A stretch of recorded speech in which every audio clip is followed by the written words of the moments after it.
When Addie was first diagnosed with Crohn's disease, we were at a point where hearing IBD was, in a sense, a relief because we finally knew what was going on. Yeah. We had an answer and we could go somewhere with that. But at the same time, we really had no idea what it was and what it meant. So there was a mixture of emotions where there was a relief because we had an answer, and then there was a lot of fear because we had no idea what this was and what to expect in the future.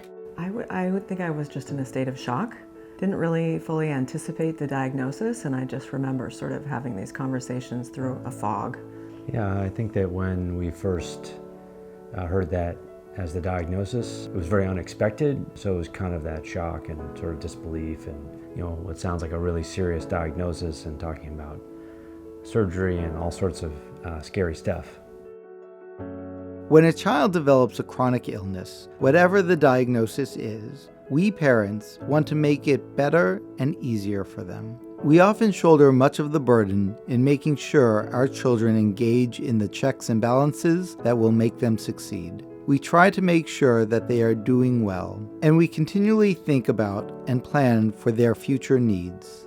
This is very true with inflammatory bowel disease and with committing to using dietary interventions to treat it. This means learning a new way of cooking, shopping, organizing, and thinking. Initially, this can cause stress for your child as well as for you. My primary role is her parent, and the parent of a child with IBD is first and foremost just doing whatever I can to keep her healthy. Right now, trying to keep her off of medications is a huge desire for me and one of the responsibilities I have, maintaining this diet so that we can avoid all of those side effects and so that she can live as normal of a life as possible. My role is working with Nicole and working with Addie to make sure that she stays in remission and eats those foods that work well with her body and keep her from going into a flare.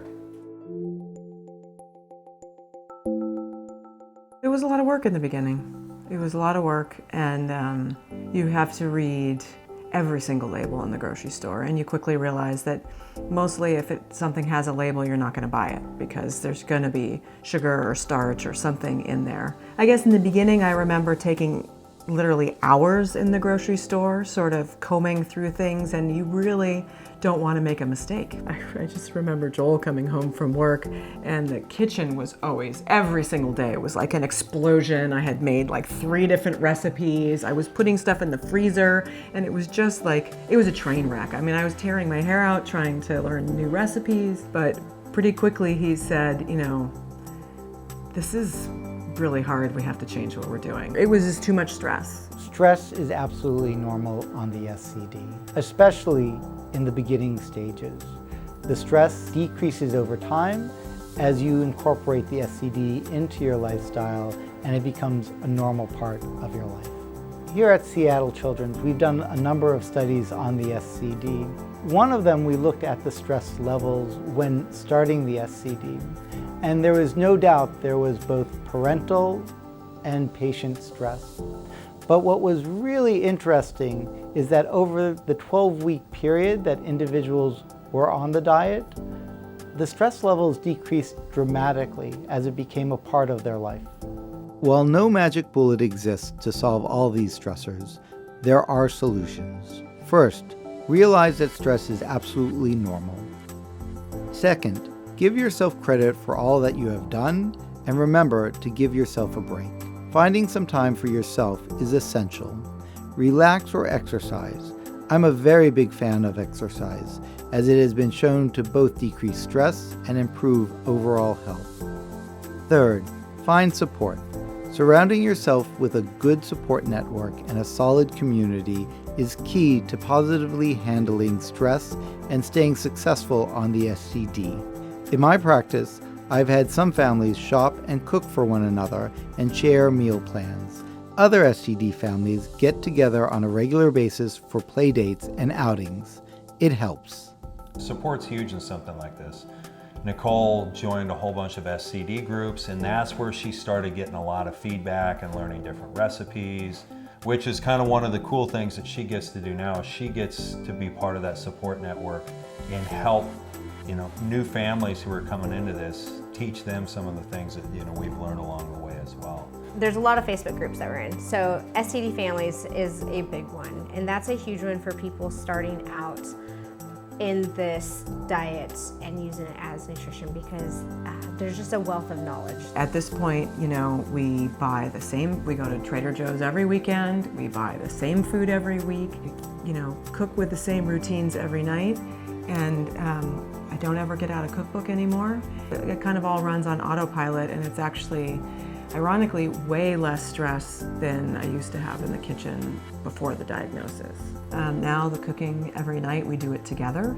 Typically he throws the meat on the grill when he gets home from work, and I get the vegetables prepped and throw them in the oven, and sometimes one of the kids will make the salads. It's hard if the burden falls all on one person. And then Avi is getting older and looking towards college, so he is making the yogurt on the weekends. Sometimes he'll make treats for a party. And I think ultimately the blessing of the diet is that not only are we as a family empowered to heal our kid, but ultimately he is now a healthy kid.